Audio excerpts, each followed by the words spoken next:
তো এক ভক্ত প্রশ্ন করেছিলেন এই গ্রামেরই, যে এই যে বসুদেব আর দৈবকী কি এমন অপরাধ করেছিল যার ফলে তাদেরকে এতদিন ধরে কারাগারে থাকতে হলো।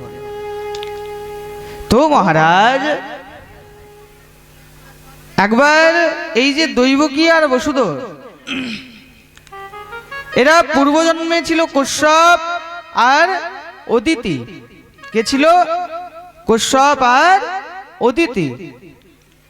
এই কথাটা রয়েছে দেবী ভাগবতে। কোথায় রয়েছে? দেবী ভাগবতে।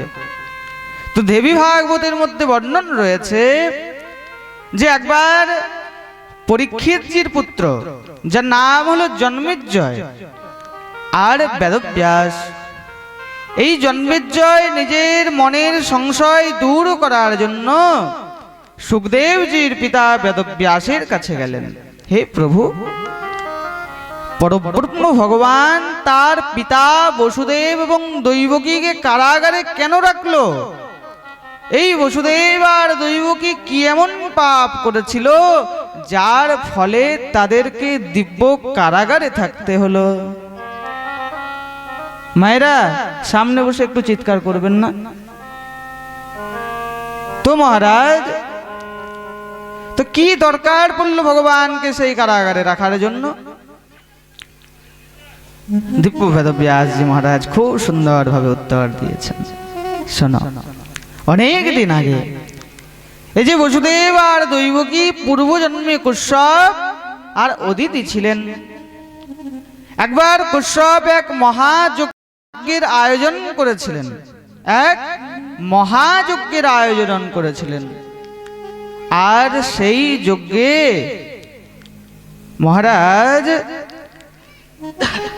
বরুণ দেবের কাছে একটা গাভী নিয়েছিলেন। সেই যজ্ঞের জন্য বরুণ দেবের কাছ থেকে একটা গাভী নিয়েছিলেন। এই প্রকার সে নিজের যজ্ঞ বিশ্রাম দিয়েছে। এবার যখন যজ্ঞের বিরাম হয়েছে, এই বরুণ দেব কশ্যপকে বললেন, প্রভু এবার তো আমার গাভীটা আমাকে দিয়ে দাও, কারণ আপনার তো যজ্ঞ শেষ হয়ে গেল, সমাপ্ত হয়ে গেল। খুবই বিনয় করলেন, খুবই বলেছেন যে দেন দেন, কিন্তু কোন রকম কশ্যপ মুনি দিতে চাইলেন না। বললেন, না না, আমি এই গাভীটা দেব না। তখন কি করেছে এই বরুণ দেব? সঙ্গে সঙ্গে অভিশাপ দিয়ে দিলেন, শোনো কশ্যপ, তুমি এইভাবে দেবতা হয়ে, ব্রহ্মার পুত্র হয়ে তুমি এই রকম ব্যবহার করলে, শোনো তোমাকে আমি অভিশাপ দিচ্ছি। যেইভাবে তুমি আমার ঘরের থেকে গাভীটা নিয়ে এসেছিলে, যার কারণে সেই গাভীর বাছুর মারা গিয়েছিল, শুনে রেখো, তোমার কারণে তোমার দুই স্ত্রী অদিতি আর দিতি, তারা দুইজনায় মানব কুলে জন্মগ্রহণ করবে। এই অদিতি হবে দৈবকী, আর দিতি হবে কে?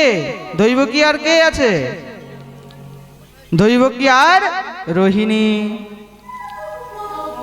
তো মহারাজ, আর কশ্যপ তুমি হবে বসুদেব। কে হবে? বসুদেব। এই প্রকার মহারাজ অভিশাপ দিয়েছে।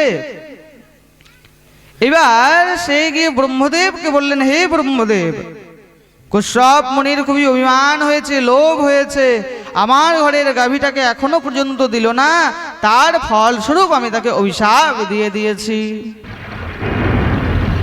সঙ্গে সঙ্গে ব্রহ্মদেব কি করলো, তার পুত্র সেই কশ্যপকে ডেকে পাঠালেন, শোনো কশ্যপ, কি করেছো তুমি? তার গাভী কেন ফেরত দিলে না? হে পরম পিতা, আমার ভুল হয়ে গেছে। কশ্যপ, লোভ সব থেকে বড় পাপ, আর লোভেই পাপ হয়, আর পাপেই মৃত্যু হয়।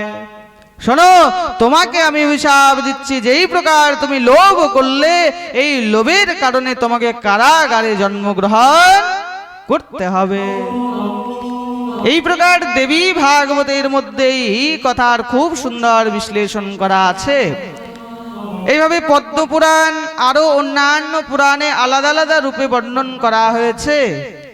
তো যাকি রহি ভাবনা জैसी প্রভু মূরত দেখি তিন তैसी, যার যেমন ভাবনা সে সেই রকম ভগবানকে দেখেন। যাকি রহি ভাবনা जैसी, যে যেভাবে ভগবানকে ডাকবে, যে ভগবানকে যেই রূপে চায়, ভগবান তাকে সেই রূপে দর্শন প্রদান করেন। যেমন ভাবনা সে সেই প্রকার বর্ণন করেছে। বলিয়ে ভক্তবৎসল ভগবান কি জয়। हरि अनंत हरि कथा अनंता,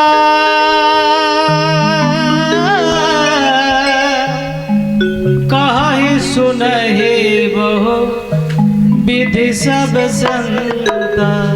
राम सिया राम सिया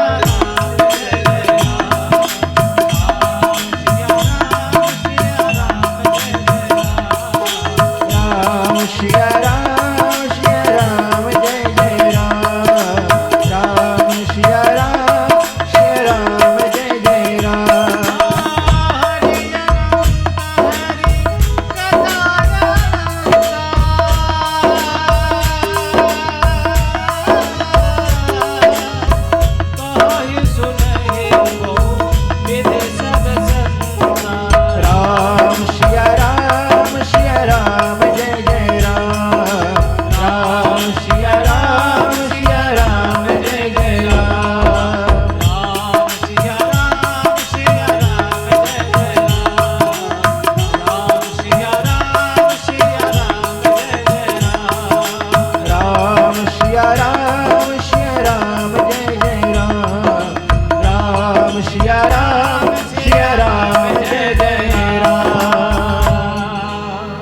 बोले राजा रामचंद्र भगवान की। श्री सुखदेव जी महाराज